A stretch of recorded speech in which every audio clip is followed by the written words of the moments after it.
Hi Thomas. Back to Djed. When Thomas Tuchel took over, he reached out to about 50 players, including Djed Spence. But Djed said he wasn't one of them when we spoke to him last season. I just wondered, in your mind, from watching from afar and then obviously this season, what you think has changed? And have you actually spoken to Thomas Tuchel in the lead-up to Djed's? I've spoken to Tuchel, but not about Djed actually, so that was before.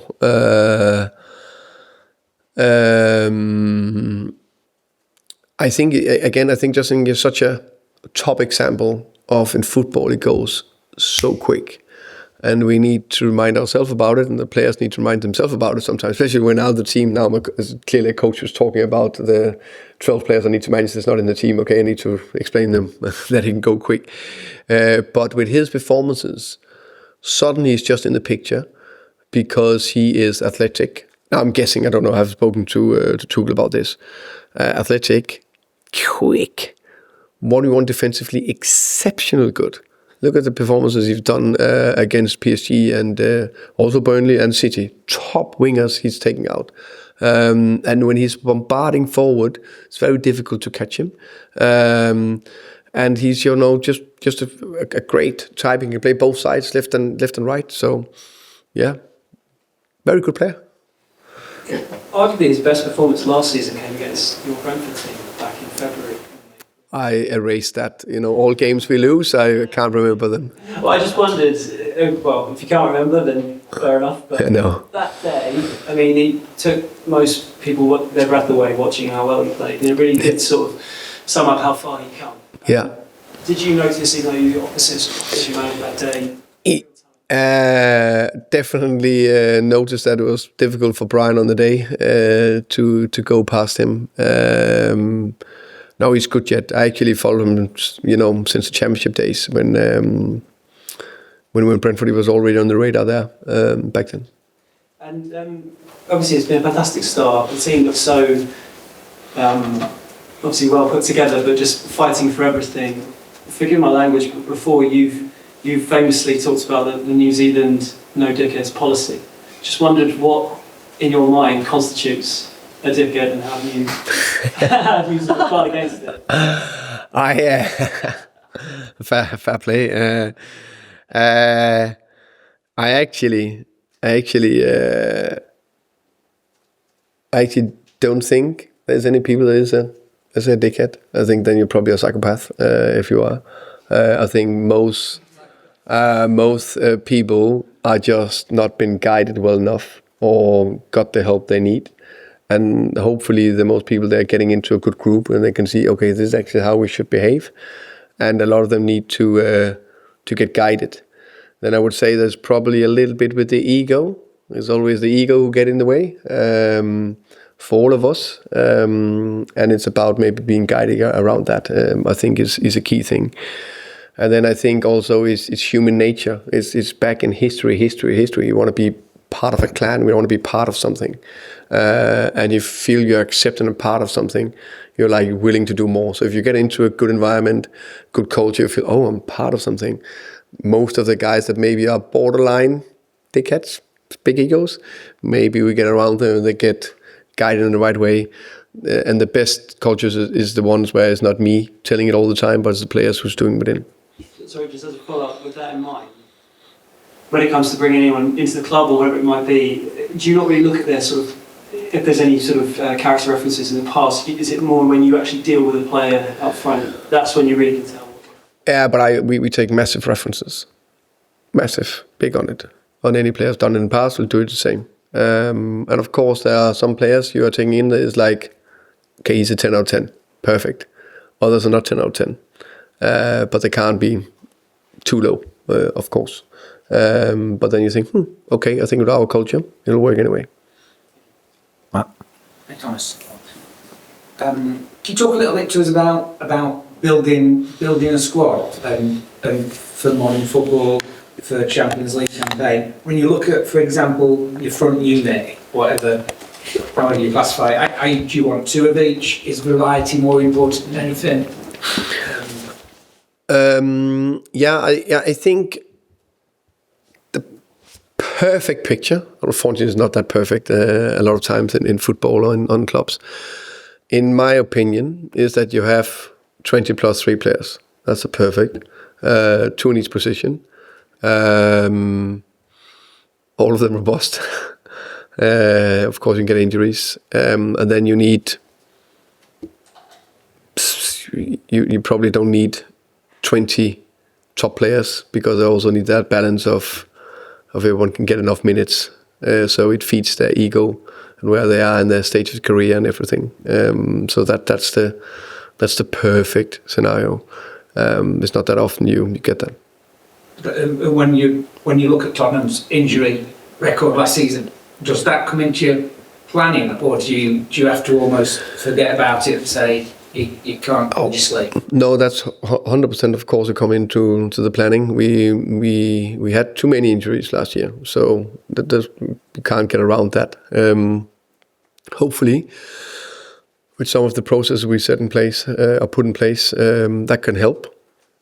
But it also, with that in mind, of course, we need to be aware that it's a long season, and I said it from the beginning, hopefully we're going to play 60 plus games, so that we need to be good enough on the building the players, good enough in doing a rotation at the right time, which is an art and very difficult, and be good enough to have the right amount of players, because you can't have too many, because that's also not good. Sort of on that as well, can I sort of about central defence then, you've got, are you in the market for another one? Is Vuskovic gone to Hamburg, and why? And who are your options in there?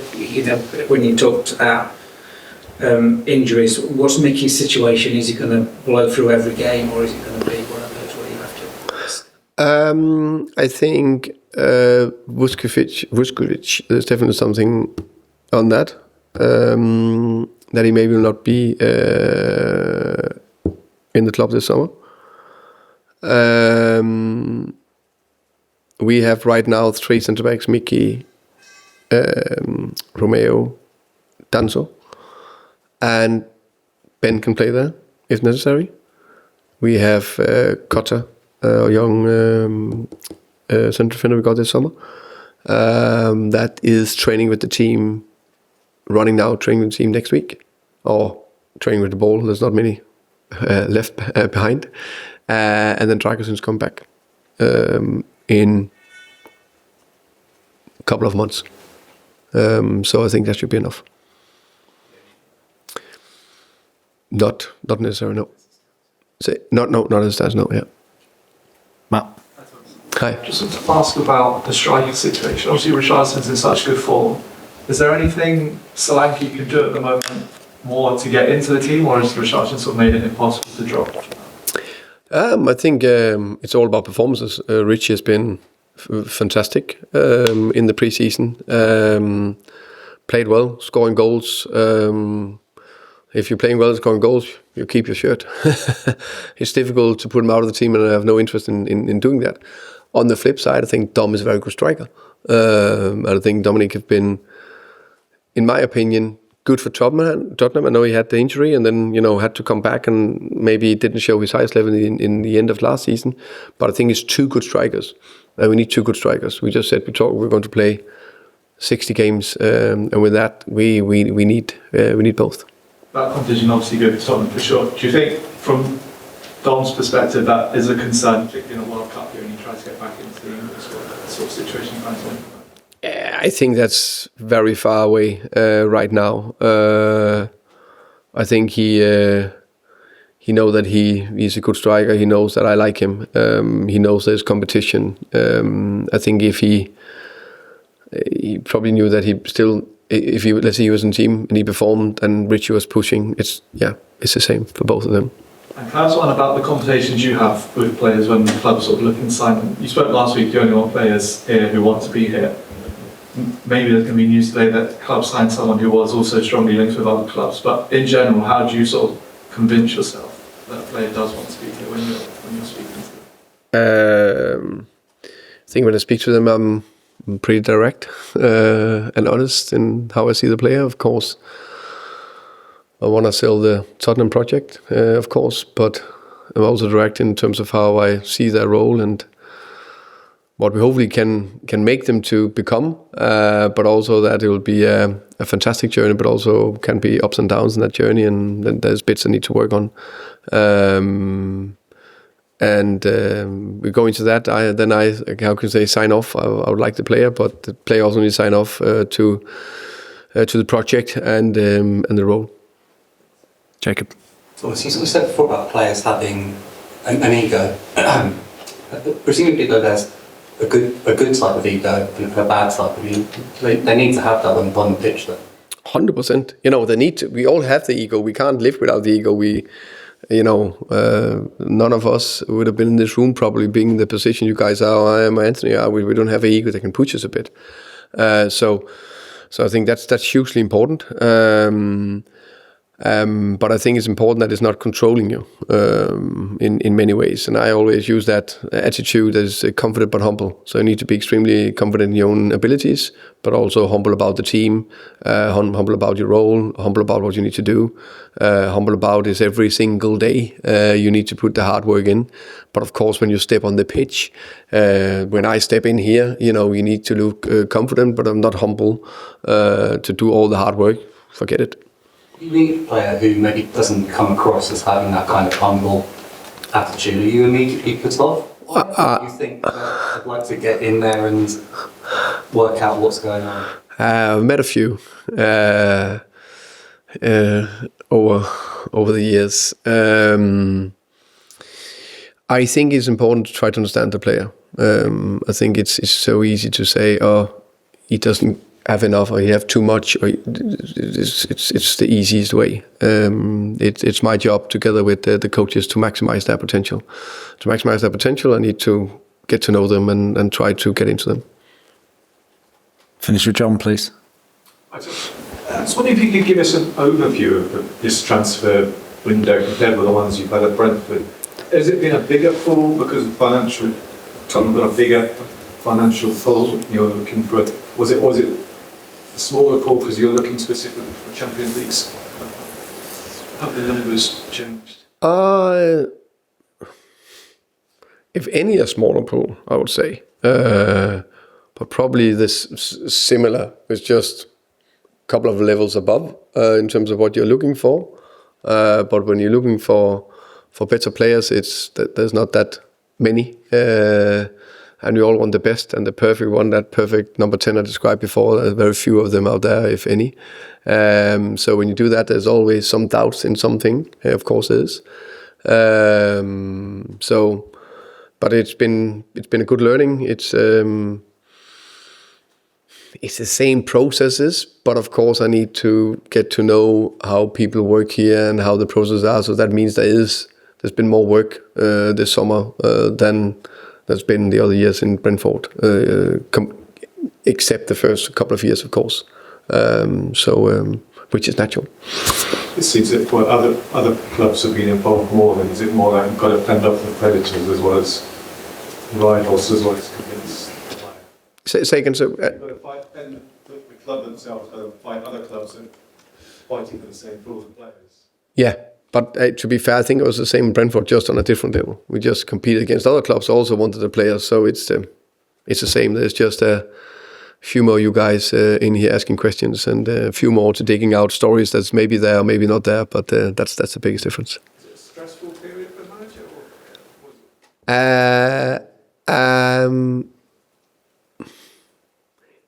If I'm, my preferred thing is, of course, just to coach the players, develop them, train on the pitch, play the matches, ups and downs.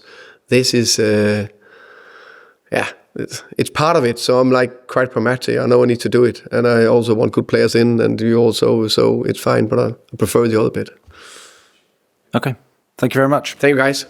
Thank you. Yeah. Good luck tomorrow. See you. Thank you, guys. See you guys. Take care. See you.